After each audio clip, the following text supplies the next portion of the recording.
Hi, I'm Peter Haddock and I'm here with Paul Burrows. He is a reality capture guy, and Paul can be found on LinkedIn doing all sorts of different things. But Paul, today we're here with the BLK to go. I can't believe 2019, when I first saw this piece of equipment, it's gone dramatically different since we've just got the handheld, hasn't it? Yeah, absolutely. We're now flying and doing all sorts of things. Tell me a little bit about the journey, and now one of my favourite subjects we're going to talk about afterwards is autonomy. Tell me a little bit about it. So you want to talk on the autonomy side or the devices Well, first? the device first, Okay, what absolutely. does it do? Well, firstly, this is BLK to go. So it's a handheld mobile mapping device. So it allows you to walk around and collect 3D data. So you're capturing the point cloud, you're collecting imagery, and it uses a technology called SLAM, which is simultaneous localization and mapping.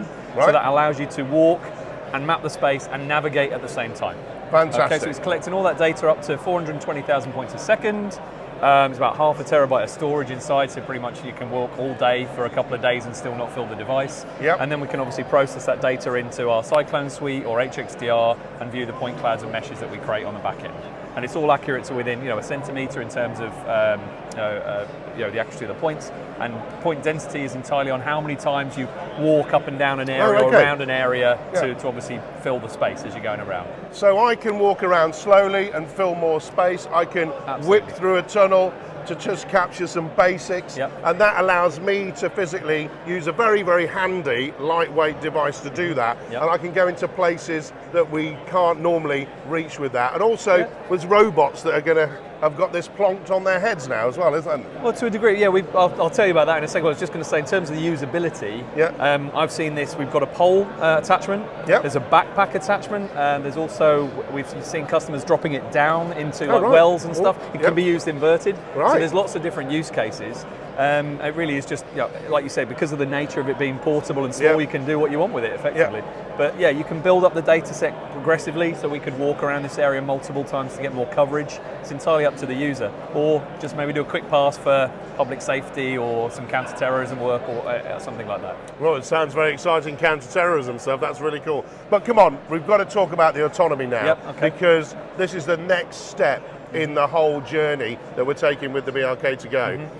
Talk to me about this next step. What's happening? What's been happening? What can we do now? Absolutely. So this is what this whole stage is about over the past 2 days. So we've basically brought the BLK autonomous fleet. So the BLK autonomous fleet consists of BLK to go, BLK to fly, which is like the world's first flying laser scanner, and BLK Arc, which is a module which sits on robotic platforms or any platform. So in effect, what we're trying to do is not remove humans from the equation, but make sites safer, make it easier to collect data. Obviously, you're walking around, you're still a person, you're still holding out. But actually, it's not just about autonomous data collection, it's also about how can we then automatically process that data. So all of these devices have the capability to send the data directly to the cloud from the field. So we have a connection to our cloud service called HXDR, which is Hexagon Digital Reality, which means we can send this data, so we basically connect it via the app, send it straight to the cloud, and it will process the point cloud, do all the SLAM calculations. It will also create a 3D mesh automatically. And that's all as part of the cloud process. So there's no human interaction in those steps to get to a final deliverable, ultimately. So with that, we're talking about, I can pick this up. So from the base station here, pick it up, walk around.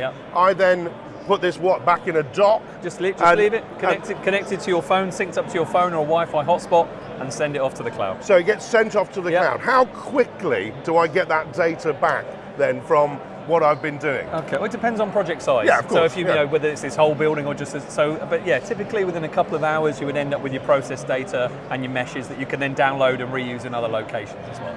And so the shareability of that also is important. So as it sits in the cloud, I can be uploading that data, somebody else, another engineer or somebody else can be looking at that data and then actually interacting with me while I'm still on site to say, hey, we need some more, or can you whack the drone back up again, or send the dog back down the tunnel. This is really important, isn't it? Because it costs a lot of money to send somebody somewhere or to send a device somewhere, and if you don't get everything you need, that's a big problem, isn't it? Yeah, absolutely. So we have, first things first, as a catch-all, we have the capability to see the data in real time. So that's one thing. So we have all these apps that are connected to the devices, whether it's Arc, to fly, or to go. So with the to fly, for example, we might see it on the screen as we're talking, but you see BLK to Fly live app, you actually see the data being built up. Okay. And if you, let's say you've got a four-sided building, it's one job.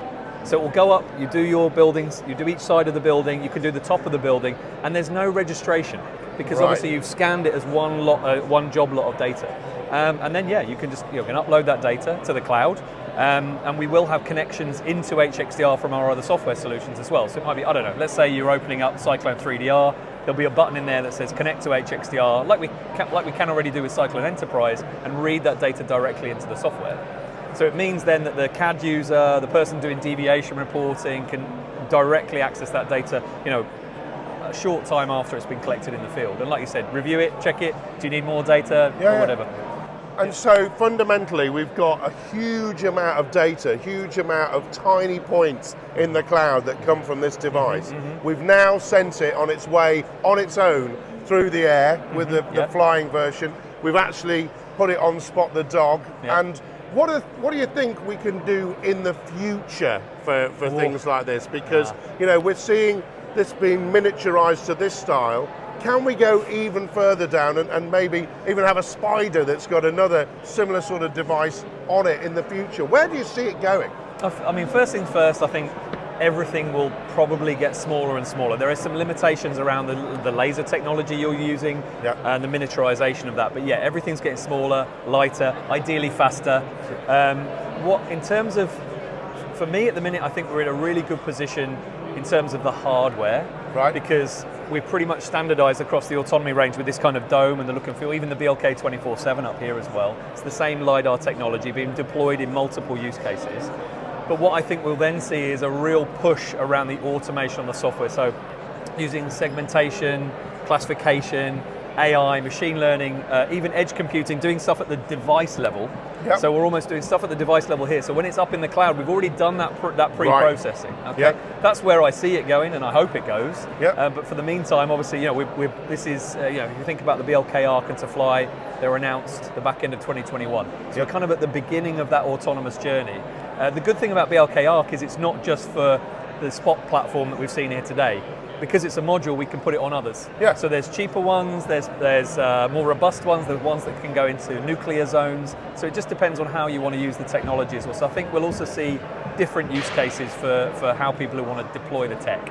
This is the beating heart of the tech right here, the BLK to go, and the ARC scenario does show us how we can take technology, put it in multiple applications, make it portable, and therefore make it more accessible for everyone. Paul, always fascinating to talk to you and to see Paul's antics on LinkedIn as he explains the tech to real people like me. Great to meet you, Paul. Cheers. Cheers. Thank you very much, Peter.